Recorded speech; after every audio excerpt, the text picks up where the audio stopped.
হচ্ছে এই যে মশলা ঠিক পুরটাকে কিন্তু চলুন এইভাবে করে এক এক ঘুগনির উপরে ঘুগনিটা তো আমার হয়ে গেছে। আর এই যে বাটিতে নামিয়ে রেখেছি। এইবার বানাবো হচ্ছে কড়াইশুঁটির কচুরি। এই যে ঘুগনিটা এটা নামিয়েছি, এটার সঙ্গে বানাবো হচ্ছে গরম গরম কড়াইশুঁটির কচুরি। প্রায় অনেক দিন হয়ে গেছে জানেন, খাওয়া হচ্ছে না। ভাবলাম আজকে একটু বানাই। আমি সবসময় মটরশুঁটিগুলো এনে এইভাবে ছুলে হচ্ছে ডাব্বায় করে রাখি, যাতে খাওয়ার সময় কোনো রকম ঝামেলা যেন না হয়। আর খোসা সহ না ফ্রিজে রাখাও যায় না, ওগুলো দেখা যায় যে 2-3 দিন পর পচে যাচ্ছে। আর ফ্রিজের বাদবাকি মানে অন্যান্য সবজিগুলো যেগুলো থাকে সেটাও দেখা যাচ্ছে নষ্ট হয়ে যাচ্ছে। যার জন্য এইভাবে করে রাখলে যখন তখন মন চাইলো নিয়ে নিলাম। এই যে এতখানি নিয়েছি, এটাকে ধুয়ে মিক্সির জারে দেবো। তার সঙ্গে আরও কিছু 2-3টে অ্যাড করব। চলো না আগে এইটা ধুয়ে নিয়ে আসি। তো আমি এখানে কড়াইশুঁটি কচুরি বানানোর জন্য মটরশুঁটি তো লাগবে, সেটা নিয়েছি। আদা নিয়েছি, কাঁচা লঙ্কা আর 1.5 চামচের মতো নিয়েছি এই যে মৌরি, যেটা হয় না সফ, এই যে এটা নিয়েছি। তারপরে হচ্ছে কাঁচা লঙ্কা আর অল্প খানিক নিয়েছি দারচিনি, এলাচ নিয়েছি ছোট। আর হচ্ছে দিয়েছি, কোথায় গেল এই যে গোলমরিচ, এই ভিতরে চলে গেল, এই যে গোলমরিচগুলো দিয়েছি 1/2 চামচের মতো, একটু ঝাল ঝাল হবে। এই সফটটা তো না দিলেও হয়, তো আমি একটু ভাবলাম এক্সপেরিমেন্ট করি, কারণ আমার না একটু রান্নার মধ্যে এক্সপেরিমেন্ট করতে ভালো লাগে। মানে একটু চেষ্টা করতে মন চায় যে এরকম জিনিস দিলে কেমন হয়। প্রথমবারই দিলাম, তো এগুলোকে একটা ফাইন পেস্ট করে নিচ্ছি। হ্যাঁ, হচ্ছে এই যে মশলাগুলো সব পেস্ট করে নিয়েছি। একটু ধনিয়া পাতা দিলে ভালো হইতো, তবে ঠিক আছে। এদিকে তেলটা গরম হয়ে আসছিল, কালো জিরে দিয়েছি। এবার দেব হচ্ছে এটা দেওয়ার কারণ হচ্ছে যে অনেকটা একটু জল জল হয়ে গেছিলো, তো যার জন্য একটু কড়াইতে দিলাম। জলটা শুকিয়ে নামাবো।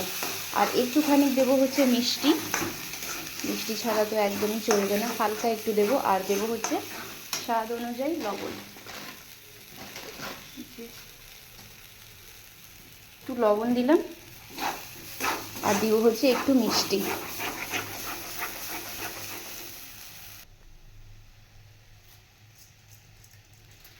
একটু মিষ্টি দিয়েছি।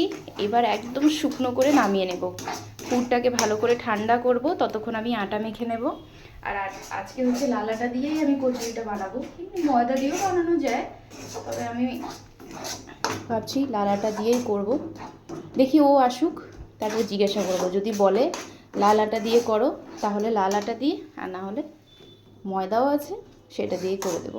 চলুন এটাকে একদম শুকনো শুকনো করে আমি নামিয়ে নিচ্ছি। হ্যাঁ, যে এই মটরশুঁটির যে পুরটা ছিল, এটা একদম দেখুন কড়াইটা ছেড়ে ছেড়ে চলে আসছে। এই যে ঠিক তখনই এটাকে এই যে নামিয়ে একটা প্লেটে এইভাবে করে রাখবো, যাতে খুব ভালোভাবে পুরটা যখন ঠান্ডা হবে তারপরে এটা দিয়ে করব। আর এখন গ্যাসটা করে দিচ্ছি অফ।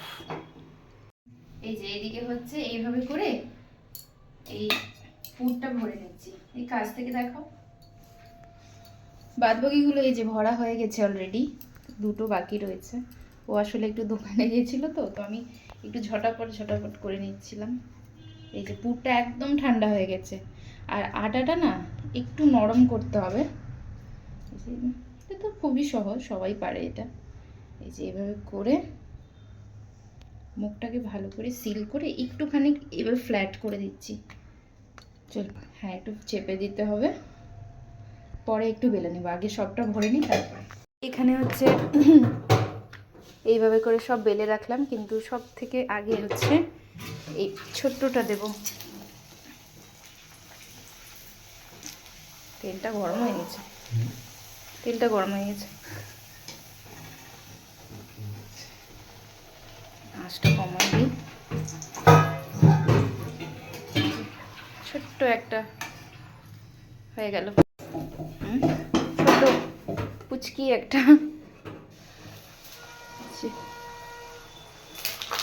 বাবা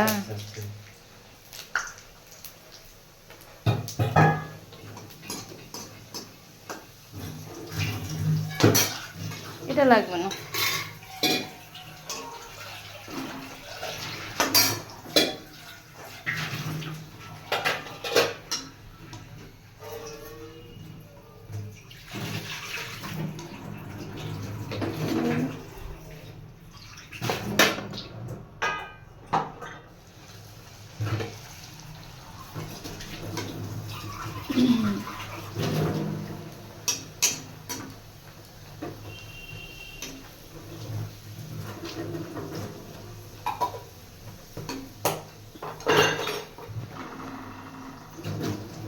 সুন্দর লাগছে।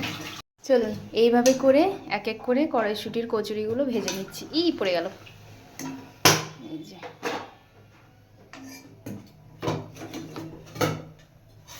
ঘুগনির উপরে পেঁয়াজ দিয়ে দিচ্ছে, ও সবটাই দিয়ে দাও, রেখে লাভ নেই। আর এদিকে হচ্ছে কড়াইশুঁটির কচুরিটা আমি মিক্স আচার, আসলে এগুলো খেতে বসতে হয় তার সঙ্গে ভাজলে ভালো হয়। ও বললো একসঙ্গে খাবো। এই যে 5টা দিলাম, বেশি করি নাই, অল্প করেই করছি, হয়ে যাবে না? হ্যাঁ চলো। আর এই যে ছোট্ট একটা, আর এখানে ঘুগনি। তো এটাই হচ্ছে আমাদের আজকে রাতের ডিনার। তাহলে আপনারা কারা কারা এই শীতে কড়াইশুঁটির কচুরিটা খেয়েছেন আমাকে কমেন্টে অবশ্যই জানাবেন। আমরা তো এই শীতে প্রথম হচ্ছে কড়াইশুঁটির কচুরিটা খেলাম। এমনি বাড়িতে তো কড়াইশুঁটি মানে মটরশুঁটি তো অনেকবারই আসলো, কিন্তু আজকে আমি প্রথম বানালাম।